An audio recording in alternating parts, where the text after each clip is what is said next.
La présidente américaine Nancy Pelosi a quitté Taïwan après une visite brève mais controversée. M. Pelosi, la plus haute politicienne américaine, a visité en 25 ans, est partie mercredi après avoir rencontré des dirigeants dans la capitale Taipei, mais sa visite, dans le cadre d'une tournée asiatique plus large, a déclenché la fureur à Pékin après avoir ignoré ses avertissements de ne pas se rendre sur l'île. Taïwan est autonome, mais la Chine la considère comme une province séparatiste qui finira par s'unir à elle. Dans un communiqué publié mercredi, le ministre chinois des Affaires étrangères Wang Yi a déclaré que ceux qui jouent avec le feu ne finiront pas bien, mais ceux qui offensent la Chine seront punis. Analyse par Rupert Wangfield. À Taipei, il y a une fête de l'amour de Pelosi à plein régime dans la capitale de Taïwan, Taipei. Vous pouvez le voir dans la manière enthousiaste dont l'arrivée de Nancy Pelosi ici est rapportée sur les nombreuses chaînes d'information télévisées de Taïwan. Mercredi, des foules se sont rassemblées tôt devant le Parlement de Taïwan, dans l'espoir d'apercevoir M. Pelosi à sa sortie. Presque tout le monde là-bas va balayer les craintes que la Chine puisse riposter. La Chine bluffe, a déclaré un homme de 70 ans. La Chine ne devrait pas intimider Taïwan comme ça, nous dit une ménagère de 50 ans. Ce voyage est normal.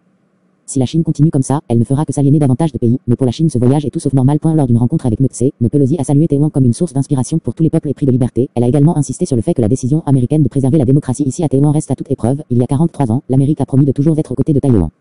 Aujourd'hui, notre délégation est venue à Taïwan pour dire sans équivoque que nous n'abandonnerons pas notre engagement envers Taïwan, a ajouté M. Pelosi. L'homme de 82 ans avait rencontré auparavant le vice-président du Parlement taïwanais, s'échichant alors que la visite du haut démocrate a été bien accueillie à Taïwan. Elle a quelque peu divisé l'opinion aux États-Unis. Le voyage, a-t-il ajouté, était conforme à la politique d'une seule Chine des États-Unis à laquelle nous sommes attachés.